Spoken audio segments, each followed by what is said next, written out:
Hello guys and welcome back to my channel. Welcome if you're new here. In today's video, I want to talk about something very important to me, and I believe this topic is going to be very useful and helpful to a lot of people actually.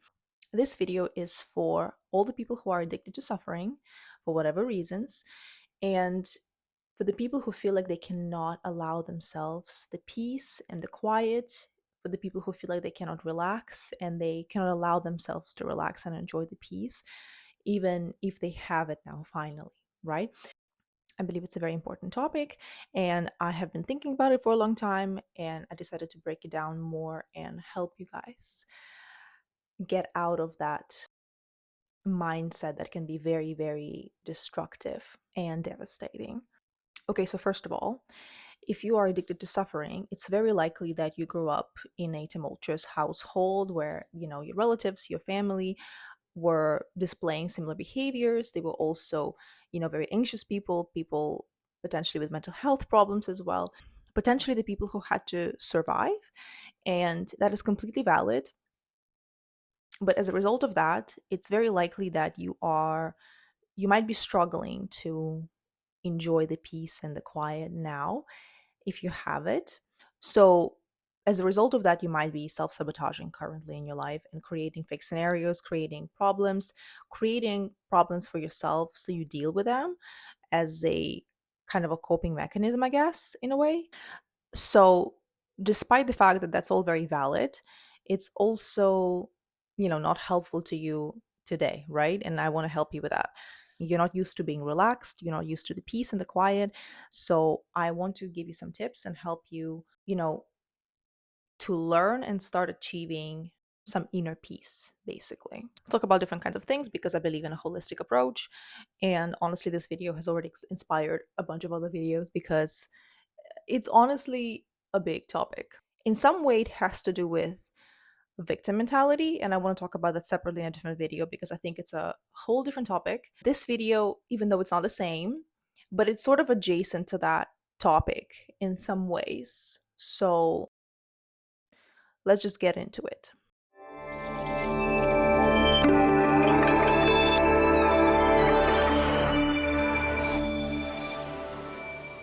Okay, so how do you allow yourself the peace and the quiet? Okay, how do you allow yourself to relax? First of all, I talk about this a lot, but get your priorities straight. I want you to understand how you want to feel and how you want your everyday life to look like, how you want to feel. That's really important, even though it might sound really silly.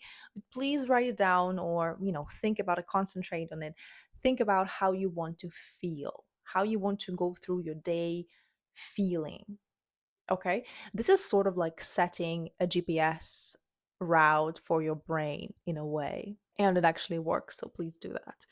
I'm assuming that you want to feel peace, you want to be able to relax, and you want to feel good if you're not really busy. If they have some free time, if they have a day off or something like that, a lot of people feel really uncomfortable with that peace, and they will create problems for themselves. They will make extensive to do lists or something. They will get themselves busy because I feel like a lot of us as kids were told to always do something and to always be busy. And we were shamed for being, for wanting some rest and for relaxing. So we're really struggling with it now as adults. So please understand, make it very clear for yourself how you want to feel. Now, notice how people who are suffering, people who are promoting this kind of, suffering, promoting being busy all the time, are never happy. People who are always making themselves busy, people who think that relaxing is lazy or something like that, um, people who are always suffering, because we don't choose the pain that happens to us, but the suffering we do choose, because pain and suffering are not the same. These people are never happy. You don't want to be like this. And if you're going to be continuing to display the same behaviors as you have been for years, I'm assuming you are also not going to be happy. And I'm assuming you want to be happy.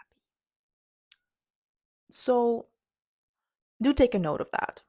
Now, I want you to start working on your old beliefs and your old thought patterns that allow you to still think and believe deeply that peace and quiet are unsafe. that you're only safe if you're always busy, if you're doing something, that somehow by doing these things you are protecting yourself from any bad luck, bad karma, anything bad happening to you, so on and so forth, and that you are lazy if you're not doing anything, that you're unproductive, you have to be productive. This is extremely toxic and destructive, so we don't want to think like this anymore. There are multiple ways of getting rid of the old thought patterns. So, of course, you can do affirmations, and it doesn't really matter if you believe them or not. If you do them for long enough, you will start noticing change. You will start noticing changes because your brain will record that, and if you repeat something multiple times, it becomes the truth. That's just how that works. So honestly, affirmations is a really good method. You can put them on your mirrors, you can put them on the walls, on your notebooks, all around your room. If that's what's helpful, you can just make some time in the morning, or before going to bed, when you just repeat them, and you just take some time to say your affirmations. And I don't believe you necessarily have to make yourself believe them, because it can be really hard to do if you just don't. But just try and see what happens. Now, of course, there's also therapy. There's no need to elaborate here. If you have a good therapist, obviously therapy can do wonders for rewriting old belief systems. So continue with that. You can also do journaling. You can find some helpful journaling prompts and just kind of do some self therapy by yourself. And that honestly is very effective and helpful as well. I did mention this before in some of my previous videos, but I do suggest you spend some time by yourself so you get to know yourself better, and so you become more comfortable with who you are as a person. So alone time can be really healing and really helpful. But I also want to say that if you have really good people in your life, really good friends, really supportive family, please make sure you spend time with them also, because it's really healing and really helpful to be surrounded by people who love you and who nourish your soul. So please don't shut yourself, you know, out of this world and go completely hermit on your friends if you have really good friends. But if you don't have really good friends, it's okay to spend some time by yourself and, reflect and journal. I most definitely am not going to judge.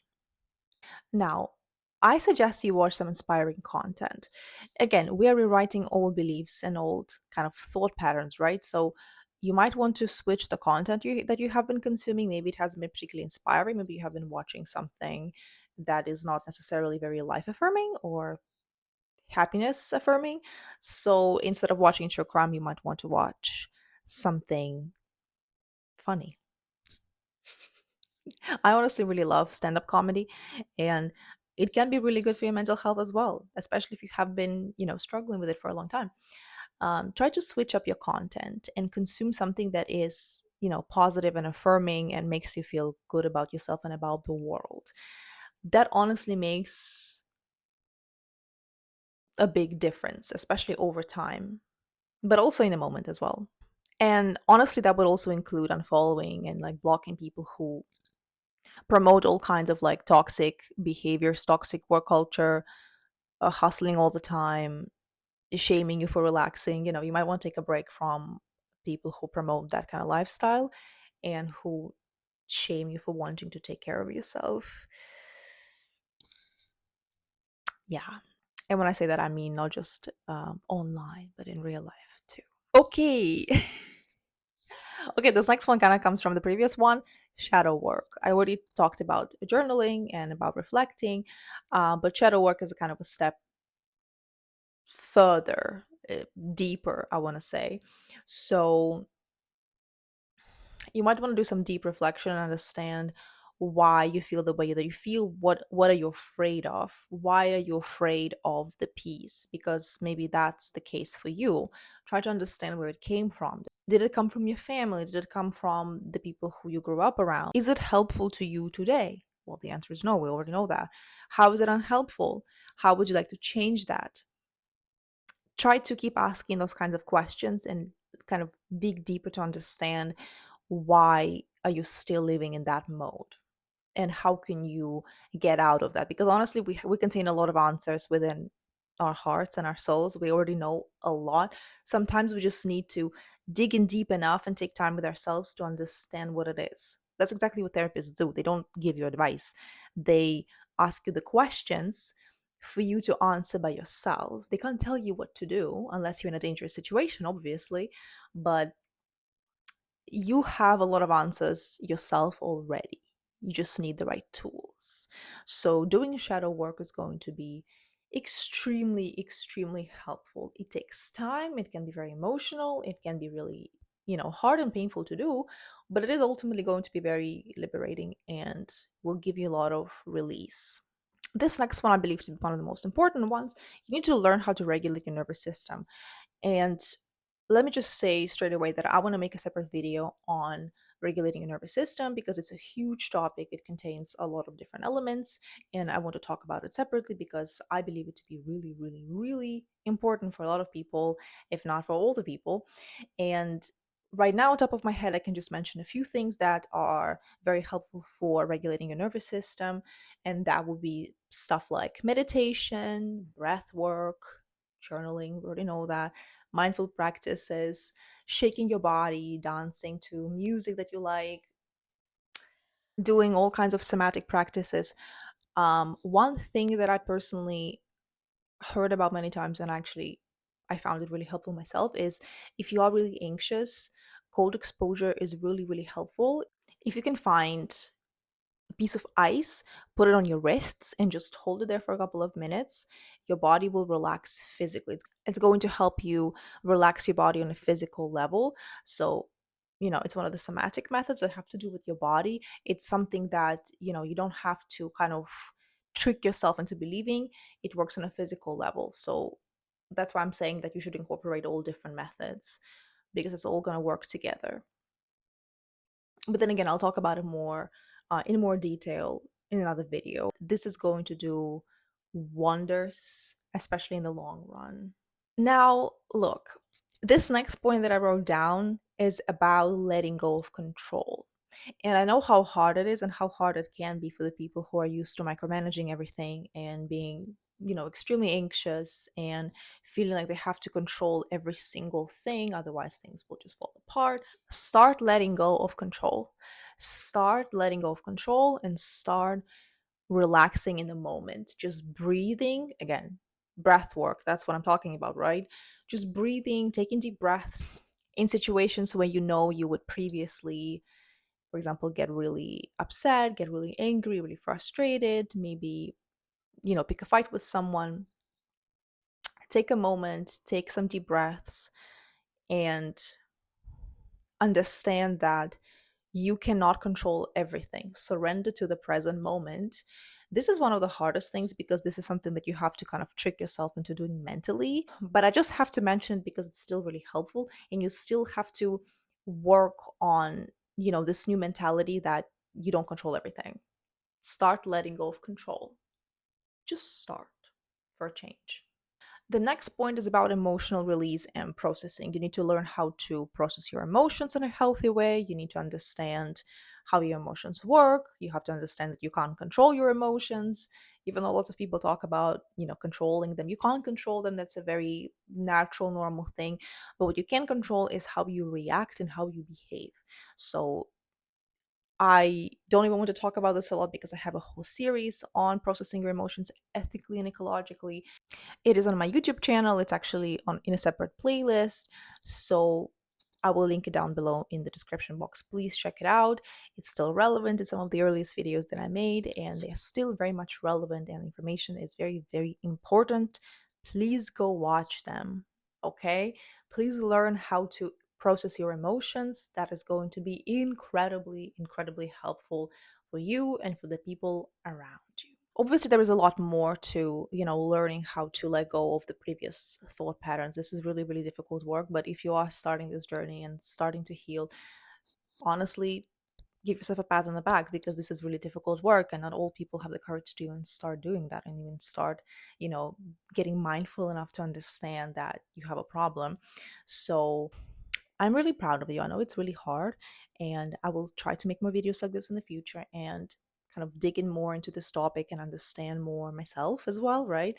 Um, how to learn to enjoy the peace, how to learn to stop suffering and stop pushing yourself into this toxic lifestyle when you can't even relax without feeling guilty about it. But anyways, I really hope you found this video helpful and I hope it was useful to you. Please like this video and subscribe to my YouTube channel. I would really appreciate that. And if you have any thoughts on this video, or if you want me to make any other, video, if you have any topic suggestions, please leave them in the comments below. I would really love to read them. And I will see you in the next one. Thank you.